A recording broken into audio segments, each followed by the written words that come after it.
Fazla mı adam değil mi?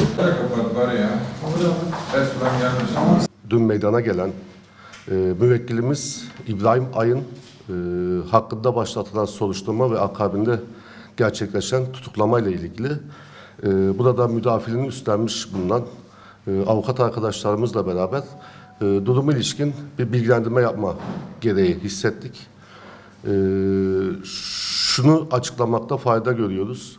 4,5 yıl önce başlatılan bir soruşturma, devamında yapılan bir kovuşturma ve nihai kararla birlikte ceza alan sanıkların olduğu bir dosya varken, bu dosyada müvekkilimiz İbrahim Ay ilk soruşturma kapsamında dinlenmiş, yargılama sırasında da tanık olarak beyanlar alınmış ve bu sanıklar tarafından bu yargılama sırasında veya soruşturma sırasında İbrahim Ay ile ilgili en ufak bir iddia ve itham bulunmaz iken, yargılama bittikten sonra dosya Yargıtay ve istinaf incelemesindeyken yapılan, içeriğinin olduğu belli olmayan, ne şekilde hazırlandığı belli olmayan bir ihbar mektubuyla müvekkil gözaltına alınmış, emniyete dahi götürülmeden adliye sevki yapılarak savcılık tarafından tutuklamaya sevk edilmiş ve tutuklama gerçekleşmiştir.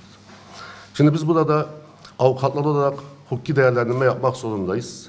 Buradaki yanlışlıkları da belirtmek ve dokunmak zorundayız. Çünkü 4,5 yıl süren bir soruşturmadan bahsediyoruz, kovuşturmadan bahsediyoruz. Tutuklamanın bir tedbir olduğunu, ne hallerde tutuklama kararı verilebileceğini kanun açıkça saymıştır. Burada İbrahim Ay daha önceki bir görüntüye dayanarak önceki dosya kapsamı incelemeyi yapan hakim tarafından bir satırı dahi okunmadan sadece bir ihbar mektubuna dayanarak ve medyada geçen bir iki görüntüye dayanarak hakkında tutuklama kararı verilmiştir. Şimdi bu kişi 4,5 yıl boyunca bu soruşturmada ismi geçmiş, ancak hiçbir şekilde kaçma, gizlenme, herhangi bir şeyi karartma, herhangi bir şeyi yok etme çabasına girmemiştir. Burada da üzerinde bu kadar zaman geçtikten sonra soruşturma açılıp, tabii ki soruşturma açılabilir, tabii ki bir araştırma yapılabilir, o ihbar mektubu tabii ki değerlendirilebilir. Ama bunun neticesi tutuklama olamaz. Bu kanunen de mümkün değildir. Biz bu tutuklamanın neden dolayı yapıldığını anlamakta güçlük çekiyoruz. Bununla ilgili de hukuki sürecimizi devam ettireceğiz. Gerekli itirazlarımızı yapacağız. Diğer meslektaşlarım da savcılık ve sorgu aşamasında bulundular. Hep beraber bu süreçte müvekkilin haklarını sonuna kadar savunacağımızı tüm kamuoyuna da bildirmek istiyoruz. Daha önce soruşturma yürütülmüş. Bununla ilgili İbrahim Ay hakkında takipsizlik kararı verilmiş. Daha sonra yapılan yargılama neticesinde tanık olarak o dosyada dinlenmiş. Dosyada işte yargılanıp ceza alan, 20 yıl ceza alan Selçuk Yiğit isimli şahsın cezaevinden gönderdiği bir mektup neticesinde, yani burada tırnak içerisinde hangi dosyada bugüne kadar işte ceza alıp da yargılanıp dosyası istinafta olanın bu anlamda gönderdiği ihbar mektubu şimdiye kadar hangi dosyalarda, kaç dosyalarda bu kadar ciddiye alınmış, bununla ilgili hemen takipsiz kararı kaldırılmış, bununla ilgili işte HTS dediğimiz baz istasyonu kayıtları alınmış. Bunu da ayrıca soru işareti içerisinde sayın kamuoyuyla paylaşmak istiyorum. Bu şikayet dilekçesi üzerine savcı hemen takipsiz kararını kaldırıyor. HTS dediğimiz o baz istasyonları kayıtlarıyla diğer sanıklar arasında bir ilişki kurmaya çalışıyor. Şimdi Yargıtay Ceza Genel Kurulu kararı diyor ki aynı yerden büyük şehirlerde baz istasyonlarının sinyal vermesi bunların bir araya geldiği anlamını taşımaz diyor. Bu Yargıtay Ceza Genel Kurulu kararı, bu bütün hakim savcıların da bildiği bir karar. Mesafe 20 kilometrede, 30 kilometrede olsa ki İbrahim Ay ailece de tanıdığımız ve aktif bir insan, yani düğüne, cenazelere, açılışlara, yani şurada bile 5 dakika boş zamanı olmayan her yere giden insan. Velev ki Oğuz elinde gittiği bir cenazeye ya da belediye başkanının yanında 30 kilometrelik bir alanda onların orada olmuş olması bu bir araya geldiklerinin delil değildir. Bunu savcı beye de iletmeye çalıştık, anlatmaya çalıştık. Hakim beye de anlatmaya çalıştık. Ama maalesef tutuklama kararı verdiler. dosyadaki en büyük handikap avukat arkadaşlar için dosyada gizlilik kararı var. Yani Selçuk Yiğit'in ne dediğini şu an itibariyle biz bilmiyoruz. Suçlama ne yöneltiyor bilmiyoruz. Bunlar savcı beyin elinde var ama dosyadaki gizlilik kararı olduğu için avukatlar olarak, yani Türkiye'de bugün bütün dosyalarda işte maalesef gizlilik kararıyla operasyonlar yapılıyor. Şimdi sabahın o saatinde gözaltına almasını İbrahim Ay'ın getirecek durum ne bilmiyorum.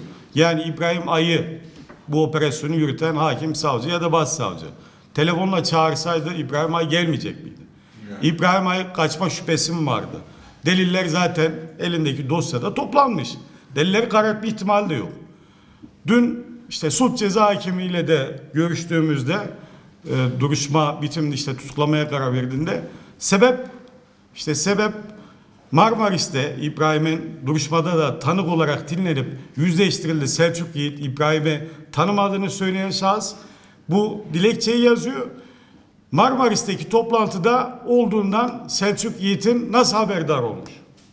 Meslektaşım ve ben istinaftaki dosyada zaten İbrahim Ay'ın o tarihlerde Marmaris'te olduğunu, hatta 5 arkadaşıyla birlikte CHP'nin bir programını takip ettiğini, bunu da zaten sosyal medya aracılığıyla da ve duruşmada da resmi beyan olarak ifade tutanağından geçtiğini ve hani yargılanan birinin, Selçuk Yiğit'in bu ihbar veya şikayet dilekçesini gönderen zaten bundan haberdar olduğunu söyledik hakim beye. Hakim bey şunu söyledi. Bende dedi o dosya yok dedi. Dedim hakim bey, yani o dosya istinafta, yani UYAP'tan da veya isteseniz ulaşabilirsiniz şeklinde aramızda bir diyalog geçti. Savcı bey göndermemiş dedi. Savcı bey istememiş dedi. Bu da ben de 20 yıllık bir avukat olarak yani bu dosyanın ne derecede nasıl bir ciddiyetle yürütüldüğünü maalesef, yani hani bir algı mı yapılmaya çalışılıyor? Başka bir operasyon mu? Bunun kurbanı da İbrahim Ay mı diye düşünmekten. Neden? İstinafla bizim sulh ceza hakimleri arası 100 metre. Yani bir insanın özgürlüğünden mahrum ediyorsunuz. Bir insanın itibarından mahrum ediyorsunuz. Buna da işte dosya bende yok şeklindeki ben bir açıklamayı kabullenmem. Bundan dolayı verilen tutuklama kararının da son derece gizlilik kararı olmasına rağmen haksız ve hukuksuz olduğu düşüncesindeyim. Elbette herkes soruşturulabilir. Elbette herkes hakkında her şey söyleyebilir.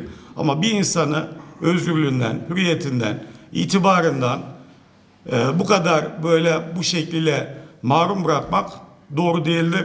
Asıl olan mahkemelerinde hocalarımızın da söyledi, tutuksuz yargılanmaktır. Elbette bir soruşturma yürütülebilir ama masumiyet karnesi, lekelenmeme hakkı anayasal bir haktır.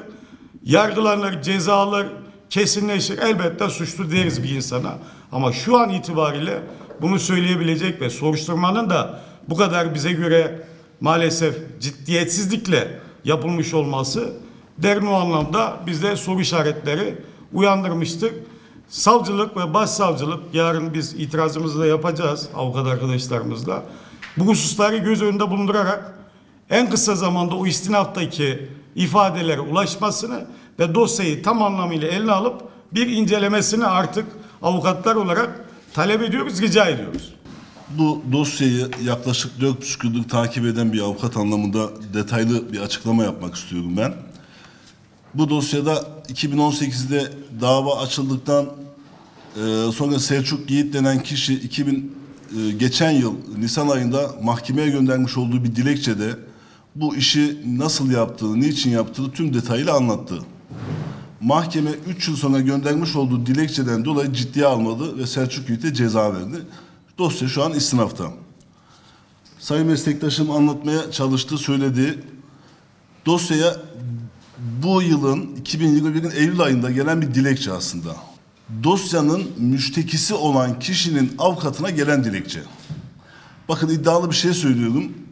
Bugüne kadar, bu saate kadar Selçuk Yiğit denen kişinin savcılığa veya mahkemeye yazmış olduğu bir dilekçe yok. Sadece müştekinin avukatına yazmış olduğu cezaevinden bir dilekçe. Ne zaman yazılan bu dilekçe? Bu dilekçe 2021'in Eylül ayında, ne hikmetse Cemiyet Başkanlığı seçiminden bir hafta önce. Bu da bize aslında Cemiyet Başkanlığı seçiminden önce bu dilekçenin gelmiş olması, müşteki vekiline gelmiş olması bu oynanan oyunun ne boyutta olduğunu ispatı. Daha önemli bir şey söyleyeceğim. Bu dosyada 2021'in Ekim ayında savcılığa bizzat, Eylül ayında savcılığa bizzat alıp giden müşteki ve müşteki vekili. Müştekiye yazılan dilekçe nereden gelmekte? Biz avukatız, bir dosyada başka bir sanığın yanına gitmekten bile cezaevinde rahatsız oluruz. Bu dosyanın müştekisi kendisini azmettik diye iddia edilen ve bundan ceza alan Selçuk Yiğit'in yanına defalarca gitmiştir bakın. Bu önemli. Selçuk Yiğit'in avukat, müşteki Mahmut'un Özkılıç'ın avukatı defalarca Selçuk Yiğit'in yanına gidip Selçuk Yiğit'le konuşmuş. O ifadeden, o konuşmadan sonra bu mektup gelmiştir. Bakın maalesef ki son zamanda yargılamaların uzun sürmüş olması, istinafın uzun bir zaman almış olması, kişi alacağı ceza daha da uzun, Yargıtay safhasında olacağını düşündüğü için bir an önce cezaevinden çıkmak için dosyasını onatmak istiyorum. Ancak müştekinin itirazı olduğu için dosya kesinleşmiyor. Kesinleşmediği için de müştekiyle yapılacak böyle bir anlaşma kişinin cezaevinden, Selçuk Yiğit denen kişinin cezaevinden çıkmasına sebep olacak. Bundan dolayı biz bir anlaşmanın olduğunu düşünüyoruz, eminiz. Yine söylüyoruz, yine açık açık söylüyoruz, bu önemli. Bir dosyada müştekinin avukatı sanığın kendisine azmettik dedi iddia edilen bir adamın yanına defalarca giriyorsa ve buna başka bir gazetecinin avukatı da gidiyorsa cemiyet seçiminden önce bunu kamuoyunun daha da ciddi bakması lazım. Bu dosyada dün tutuklama sebebi sadece bir baz kaydından kaynaklı. Bakın sadece bir baz kaydından kaynaklı. Hangi baz? O baz kaydı Tugay'da çekilen bir baz kaydı Tugay'dan. İbrahim Ay Başkan'ın bulunduğu bina, evinin ve iş yerinin olduğu bina aynı bazdan alıyor. Cezaevi, emniyet de aynı bazdan alıyor. Pardon, adliye de aynı bazdan alıyor. Yani siz adliyeye gitti, Selçuk Yiğit adliyede bir dosyası için gitti. Çok da dosyası var zaten. Gitti. Onda bir 3 dakika bir tanesinden konuşuyor, mesaj attı. Bu ortak bazdan aldığı zaman ortak bazdan alıyor ve dolayısıyla siz bu bazı düşündüğünüz zaman bir kişi FETÖ'cü de yaparsınız, IŞİD'ci de, PKK'lı da veya uyuşturucu kaçakçısı da yapabilirsiniz. Dün bu dosyada İbrahim Ay'ın tutuklanma bahanesiz, bahane diyorum çünkü bir sebep değil, sadece ortak bazdan kaynaklı bu dosyada tutuklama oldu. Kaçma şüphesi olmayan 2 kişi tutuklandı bu dosyada. Bir kişi 4,5 yıldan bu yana yargılaması yapılan, mahkemeye düzenli gelen bir kişi. Yani İbrahim Ay'dan birlikte dün tutuklanan bir kişi. Bunu niye anlattım? Az önce de söyledim, söylüyorum da. Dilekçenin gelmiş olduğu dönem, müşteki avukatlarının gitmiş olduğu dönem, kişinin daha önce İbrahim Ay tanık diye geldi dosyada, ben İbrahim Ay'ı hiçbir zaman denk gelmedim, karşılaşmadım dediği dönemde. Size daha iddialı bir şey söylüyorum. Selçuk Yiğit denen kişinin amcası ve hanımı dinlendiği zaman bu İbrahim Ay'a yapılacak olan kumpasın daha da ortaya çıkacak. Niye söylüyorum bunu? Çünkü gönderilen avukatlar onun üzerinden giden avukatlar. O 2 kişinin üstüne giden avukatlar. Onlar da İbrahim Ay'ın aslında bu olayda kabahati yok, suçu yok, niye canını yakalım diye de karşı çıkan 2 kişi. Dolayısıyla biz Sayın Savcılığın aceleye gelen, bakın önemli bir husus da şu, 9. ayda seçimden bir hafta önce olan gelen dilekçeden 9. aydan bu zamana kadar hiçbir işlem yapılmayıp maalesef ki bir sabah 50 polisten evinin basırıp da ifadesi bile almadan Bektaş Başkan'ın söylediği gibi emniyete bile gitmeden sadece savcılığa çıkıp savcılıkta gizli olduğu iddia edilen bir dosyadan tutuklama yapılması hem hukuki değil hem vicdani değil. Suç ceza hakiminde yaşadığımız vahamet daha kötü. Suç ceza hakiminde biz 2 kişi dosyada 2 sanığın 2 şüphelinin daha doğrusu çıktığı dosyada biz 2 kişinin de savunması yaptıktan sonra 35 dakika biz kapıda bekledik. Sonucunu bekledik. Sayın Bektaş Başkan'ın da anlattığı, Hakim Bey sadece o baza takıldığını söyledi. Bir de Kuşadası'nda olduğunu nereden biliyor diye söyledi. Biz dedik ki İbrahim Ay tanık diye geldi dosyada bunu anlattı zaten. Müşteki avukatlar da bunun yanına gittiği için bu detaylandırma bu zaten. Bunun dışında başka bir detay yok. Dedi ya ben onu bilmiyordum. Niye bilmiyordunuz? Dosya yok mu önünüzde? Dosya bende yok dedi. Nasıl yani? Sizin ana dosya sizde yok mu dedim. Ana dosya bizde yok dedi. Bakın alel aceleye gelen bir şeyden, gözaltından, hızlı bir şekilde bir tutuklamadan bahsediyoruz biz. İbrahim Ay ve dosyadaki diğer sanık şüpheli tutuklanan bu kentte bilinen insanlar. Ancak İbrahim Ay'ın üzerinden bu kentte bir başka şeyler yapıldığını düşünmeye başladık. Dünkü yapılan bu kadar hızlı bir süreç bize bunu anlattı. Bir daha söylüyorum, önemli olduğu için söyleyeceğim sadece. Bir dosyada müşteki avukatının sanığın yanına defalarca cezaevine gitmesi hem hukuki değil, hem ahlaki değil, hem de bu dosyanın en büyük şaibesidir. Dolayısıyla bu kumpas ortaya çıkacaktır. Biz Yargı Suç Ceza Asliye Ceza Mahkemesi'nin bu dosyaya detaylı baktığı zaman da İbrahim Ay ve diğer sanığın da akşam evinde olacağını düşünüyoruz.